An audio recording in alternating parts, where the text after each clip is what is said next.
Hi guys, you're watching A Crone's Life. This is Carrie. Over Thanksgiving break, we drove from Mississippi up to Vermont, and my husband gave me some treats along the way, which were stops. So I wanted to share some of that with you. We went to see the Mothman statue. We went to see the Hindu temple, and we just went shopping, really. Got some pretty cool things. But let's see. So I can't quite remember. I think we did Mothman first because the temple is in New Jersey. Mothman is closer to, I think it's in West Virginia. I could be wrong about that. I'll put all the stuff up on the screen best I can. Let's break this up a little bit. So I have a map to show you where we started and where we got to. So what I'm telling you about in the other part of the video is that we went to see Mothman, and that was our first stop. So I want to turn you around. So that dark blue line is basically the way that we traveled. Now we did change things up. I think we took some back roads because we really like to go the more scenic route, but this was a 10-hour drive. We basically stopped somewhere within 6 hours, so maybe around Bowling Green, Kentucky, or maybe it was a little bit before that. And yeah, just stayed the night. Nothing special. I probably took some photographs of the scenery and everything in these areas, but Mothman is in West Virginia, in a place called Point Pleasant. Let's see if I can zoom in to this area here. But I was really hoping that I would get a good picture from Google of their main street, because I have a couple of pictures, but it was really cloudy, and I don't know. It wasn't like the best pictures. So anyway, this is one of the shops. This is the one on the corner that's closest to the statue. And it's really neat. They do have a lot of that's somebody else's photograph.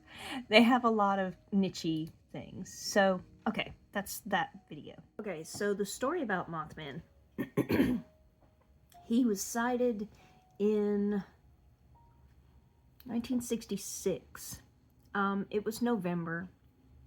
There really shouldn't have been any creatures that fit the description of Mothman hanging around Point Pleasant. But a couple, and I believe they were married, were out hanging out in the woods, and in their path, this creature flew down in front of them with red glowing eyes. Now their description of this creature was nowhere near moth. Like, it was Birdman. Because their wingspan, they described the wingspan as like 20 feet. It's huge, like the biggest thing, human-sized bird you've ever seen. So it freaked them out. And they went back and reported it to the sheriff, the constable, the person in charge of figuring out what the hell. And yeah, and then people went out looking for it, and they didn't find anything. The sheriff decided to go and ask someone at the university, biologist or whatever, and he explained it was probably a sandhill crane. Well, sandhill cranes don't go in that area, and they don't even have that on their path, or they didn't at the time. As far as his studies at the time, it would have been a lost sandhill crane. So, but the descriptions that they gave him, that's what he felt like they were describing was a sandhill crane, but it could have also been, you know, I think they called it a stork, or anyway, a big bird, a heron maybe. Not too many birds that have red glowing eyes. There are owls that can have a reflection in their eyes that looks red.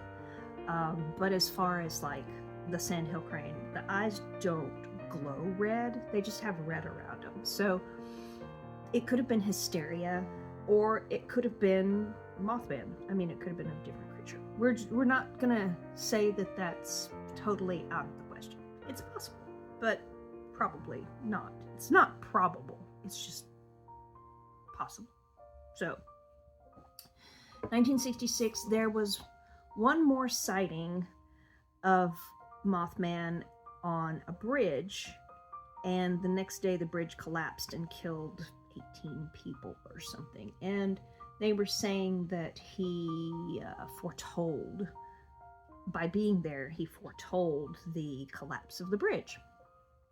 And so in 1975, there was a book written, The Mothman Prophecies. And of course it's fiction. It's a lot of fun. They made a movie out of it. I don't know if you guys are aware, but that's where that came from. Now, how did he get the name Mothman? What the keepers of the lore, the historians, the cryptid historians are suggesting is that because Superman and the comic books were such a big deal at the time, like that was huge, they picked a name that sounded similar to a character in Superman, I think. He was a villain, so he got named Mothman because of a comic book. Yeah, it's cool. I think it's really, really creative and exciting that people just run with the stories that we run with. So I have not covered nearly enough to tell you all about Mothman, but I thought that you'd like to have like a little bit of backstory as to, you know, when he came about and why he's a thing. And I have no answers for why the Mothman statue looks like he looks. Like, anyway, it's all fun, so we had fun.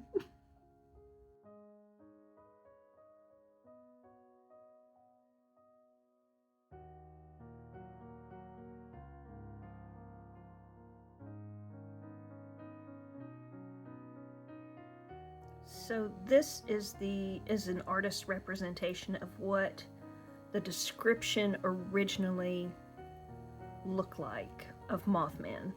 And as you can see, it's not really mothish. He's got what looks like fur on his body, but he definitely has bird wings. And then the size of him is compared to a human right here. Yeah, it's crazy. Okay, so along with some pictures of Mothman, I'm going to show you that I got a stuffy of Mothman. Don't worry, it's not going to catch on fire. I wish I could move that candle. I want the candle because it's very cozy, but the clutter makes it too hard to move it. So, get this cute little stuffy, and let's see, the company is Hazy Dale, Portland, Oregon, and on the inside it's Mothman Baby, swooping on down from Lift a Flat Book, Mothman Baby from Hazy Dale Press. Oh my gosh, wait. Oh my gosh, I didn't realize. This is the Hazy Dale Press that I have these board books for Elena. They're so cute, the Monster ABCs. Oh, that's so cool. And Hush Now Banshee. I'll have to look for Mothman Baby. Oh man. So this is the same company, and obviously they're super cute. They're super cute. So I'm so excited that I got this little plushie. But it's soft to the touch, but it's also squish. So there were several Mothman plushies that were very cute, but they weren't so squish. And they had a gigantic, and it just looked like a big black lump with red eyes, so I didn't go for it, but it was huge. It was like up to my waist plushie, and it was affordable, and I would have gotten it, but it just didn't scream, oh, I'm Mothman. So Hazy Dale Press, I have Get Dressed Sasquatch, I have Monster ABC, I have Hush Now Banshee. I believe in the other room I have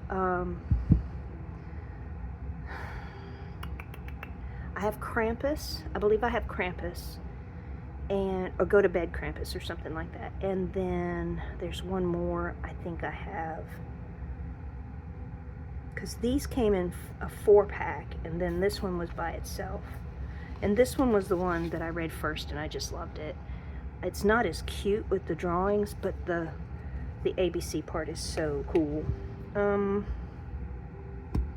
Is it the Chupacabra? It might be the Chupacabra, but I can't remember what the Chupacabra is supposed to be doing. So anyway, this is cute, and I'm all into cryptids, so this was a no-brainer for Elena. And then I can't believe that this was actually by the same company, and I didn't even know it. Oh, that's crazy. Okay, so my little plushie.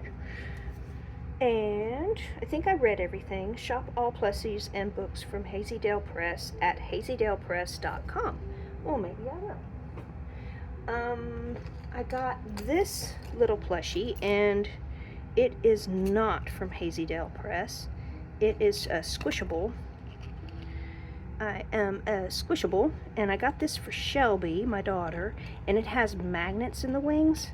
So you can, and she loves keychains. I'm not sure. She hangs them from her mirror sometimes, but you can close its wings, or you can attach them to something else that's magnet. I thought that was pretty cool. So that's for Shelby. And then I got this artwork for Micah, because I just thought he would appreciate a very cool drawing. Oops! It says $50. I promise it wasn't $50. Anyway, I'll work on that. That's a good reminder that I need to take that off. It also has the coordinates, which I think is kind of cool. I'm always interested in who decides to put their coordinates on things. So, Echo Lit, Washington Street, West Charleston, West Virginia. So, yes, this is cool.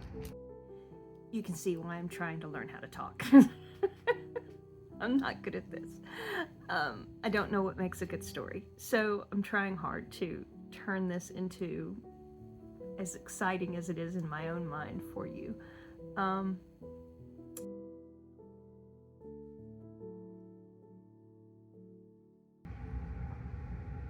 But then we went to the temple.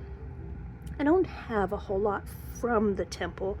I thought maybe I would buy some idols, but they really focused on their yogi and their gurus and not the deities. So as far as like in the gift shop, now the whole temple had the deities carved all over the walls. I'll try to put some pictures in. They do allow you to take pictures from the outside and in certain areas, but not the main temple. The main temple is just for worship. You're supposed to be quiet, and of course my husband could not be quiet. He was just chatting away, but we were basically the only people in there, so I mean, I forgive him.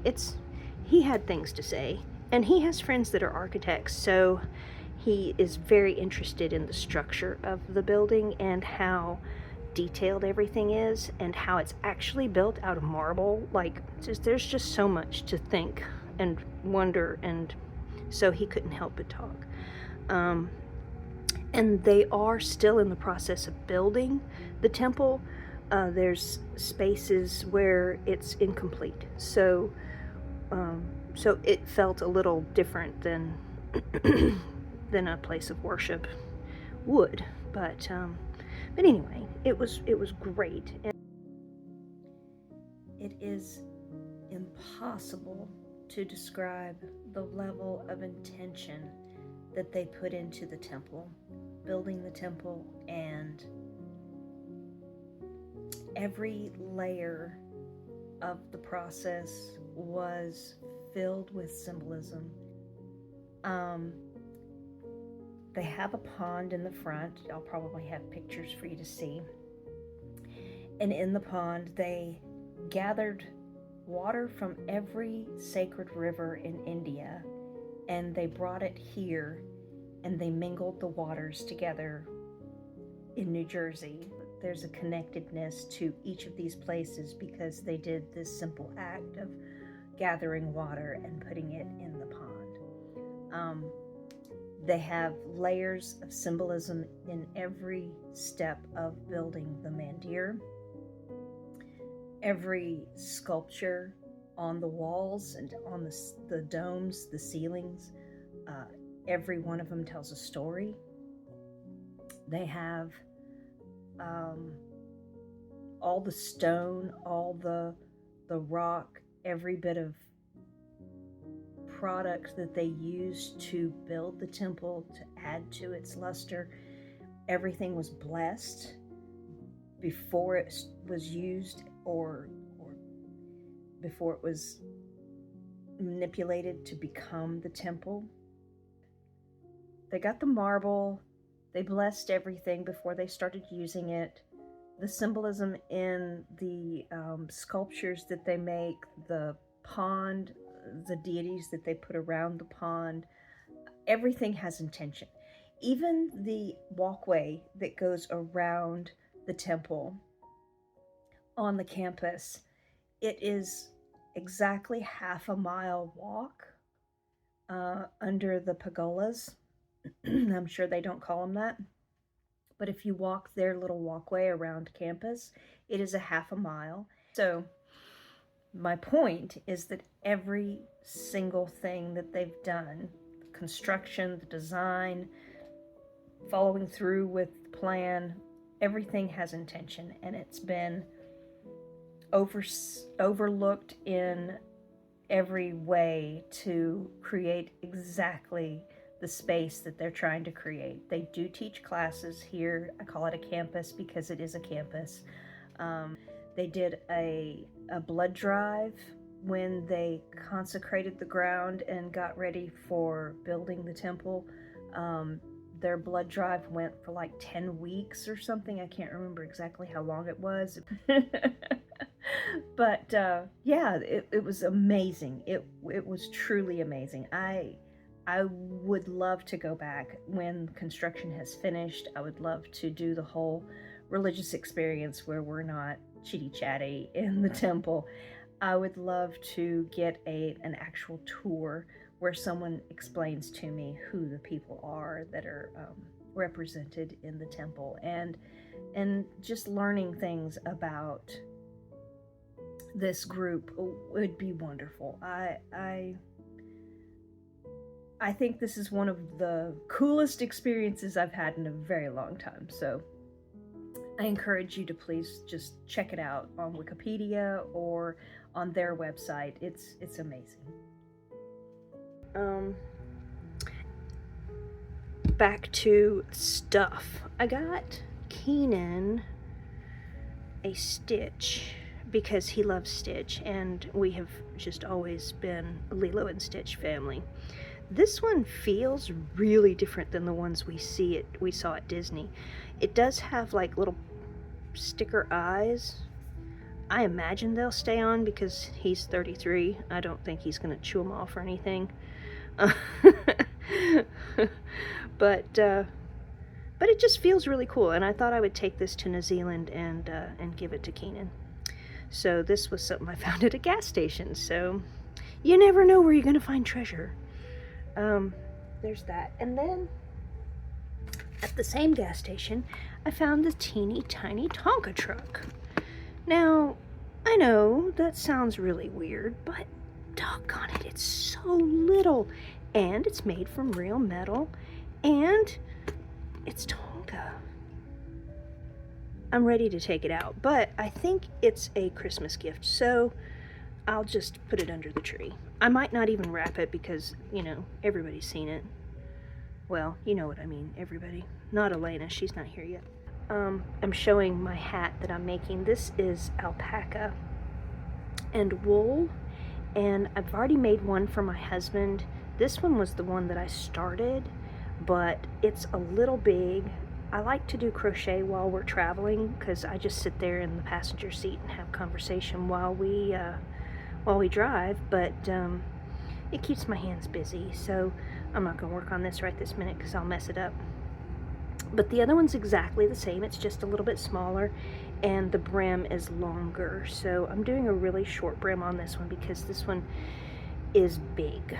It turned out to be quite a bit bigger than I expected, but I think it's going to be warmer because it's big, because everything gets to stay bunched together and poofy. So I have a little short clip of doing this part. I might do another little clip where you can see how to do the brim. Not that I think you guys care, but you might. I don't know. I mean, it's the holidays. You could make gifts for people if you know how to crochet. But this is what I worked on in the car, and before we left, I made this one, and it is just so simple. I'll have to link a video on how to do this one because it's too easy. This is just too easy. And I think I've made it. Hold on, let me try it on. Yeah, this is like a normal size. My husband has a big head and my son-in-law has a big head, so I usually have to do things bigger for them than I would myself. But this one fits me, and I'm pretty sure it would fit big on Elena, but she likes things to be big so she can take them off and put them back on. There's another little thing that I made in crochet group, but in the topic of crochet, but I don't have it in front of me. I wasn't terribly prepared for this video because I'm kind of in a rush. This is before Elena comes today, and I don't know what time she's going to be here, so I'm like chugging through, getting it done.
So this is the shawl that I made. It's hard to see. Maybe I can zoom out without showing so much clutter. I don't know. Let's see what happens. Oh yeah, lots of clutter. Okay, so it started at this end, and it's called Chauncey. It's on Expression Fiber Arts. Candle. Okay, so the pattern is basically 8 rows and 8 rows, varying, going between half double crochets and these puff stitches. Well, they're really, yeah, they are puff stitches. They're like little puff stitches. So basically this yarn is a summer, oh, what is it called? Summer Lights.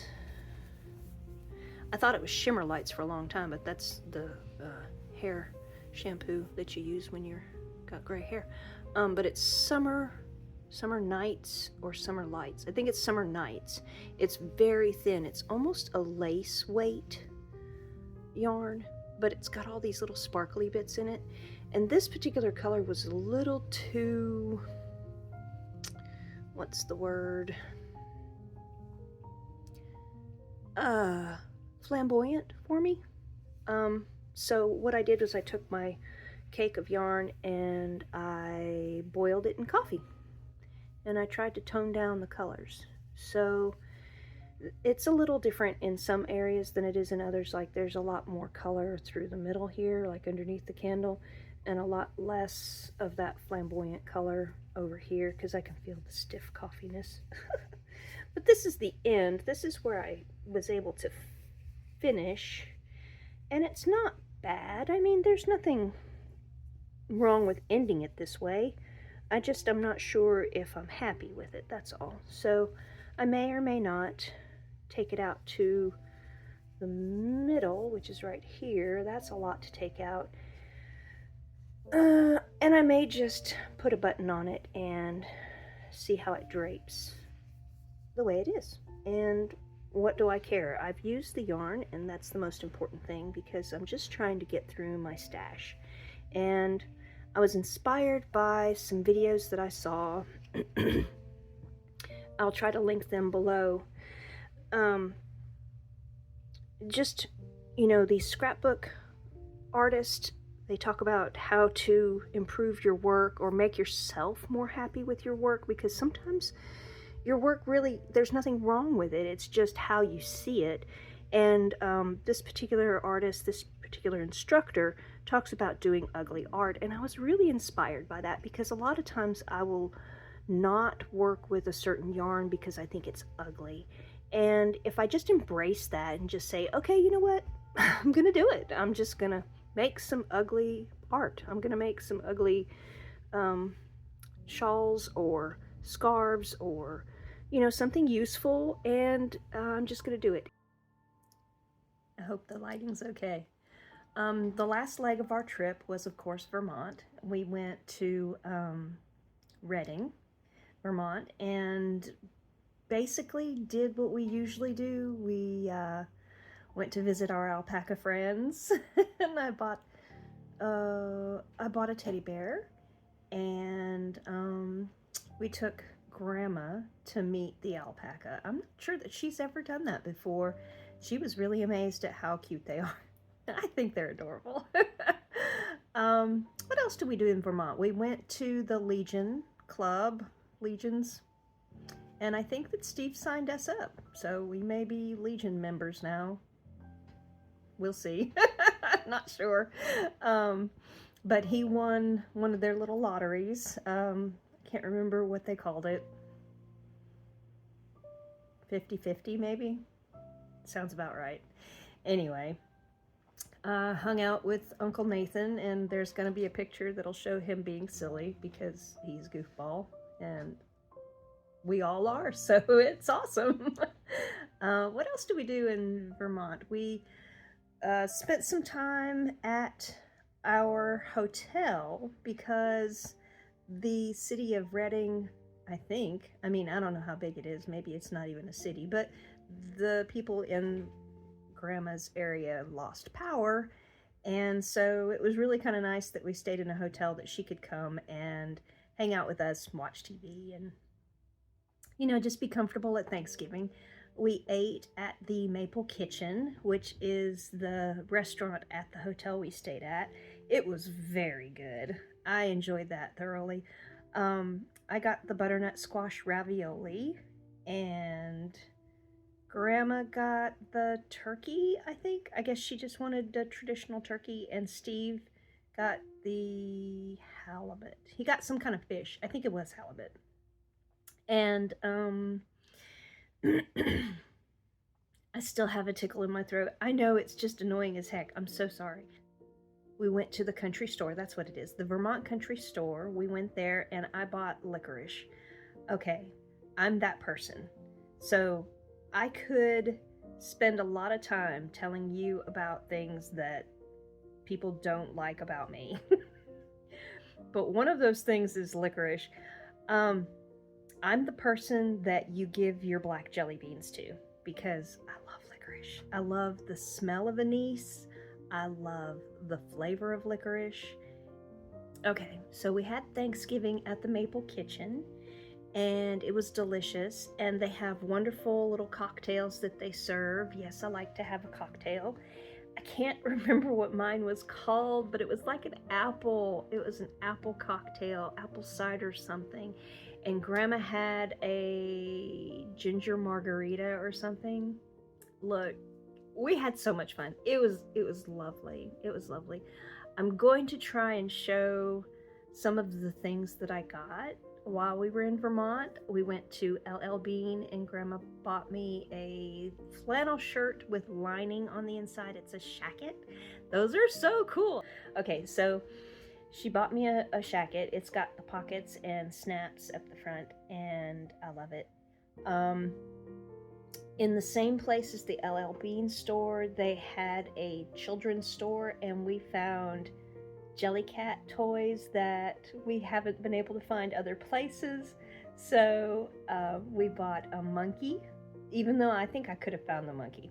It goes in and out of stock online, so, but boy, was it nice to just walk around and feel all the toys, because I'm a fan of Jellycat. I like the looks of all of them, but I don't like the feel of all of them. Elena has a praying mantis, and it's kind of hard. It's not the squish that I like, so I try to be really careful about what we buy. I want to like it as much as I want her to like it, so that makes it special. But we bought a giant bunny, and we bought a monkey, and I bought the teddy bear at the alpaca store, and I bought licorice, and we bought Grandma a duster from the Vermont Country Store, and we love ours. We had one with a long handle, and we bought one with a short handle now, so we've got two. They work great on the ceiling fans, and blinds, because yeah, and they're easy to clean. You just take it outside and shake it like a dog.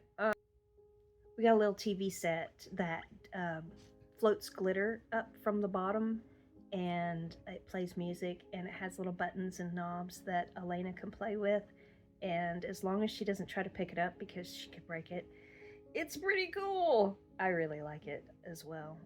All of the things that we've done, I took some decks with me, and I'll probably show you pictures of what my layout looked like.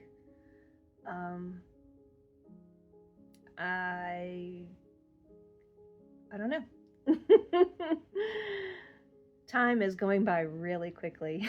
So I think it's best if I finish up this video, and I'll probably have another one pretty soon because my daughter got married and I've got things to say.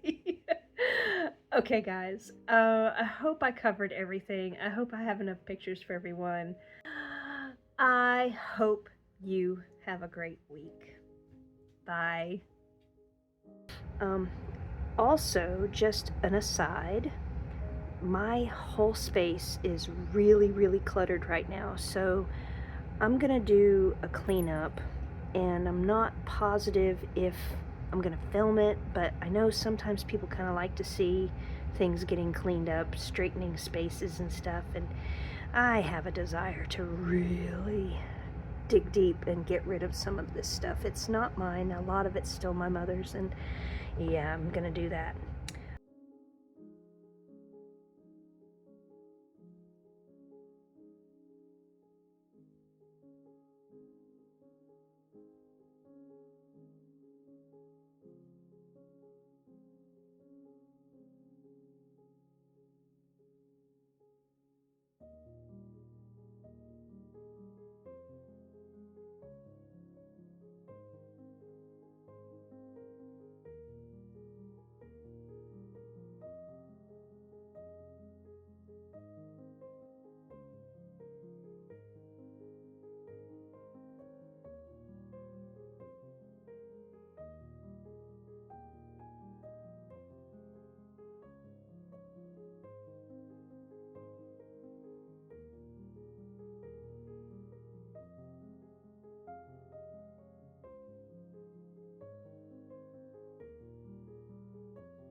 Hasta la vista, baby. Yeah, I'll see you guys later. I really hope that I don't bombard you too much with videos coming up, because I have a lot of Kickstarters that just came in.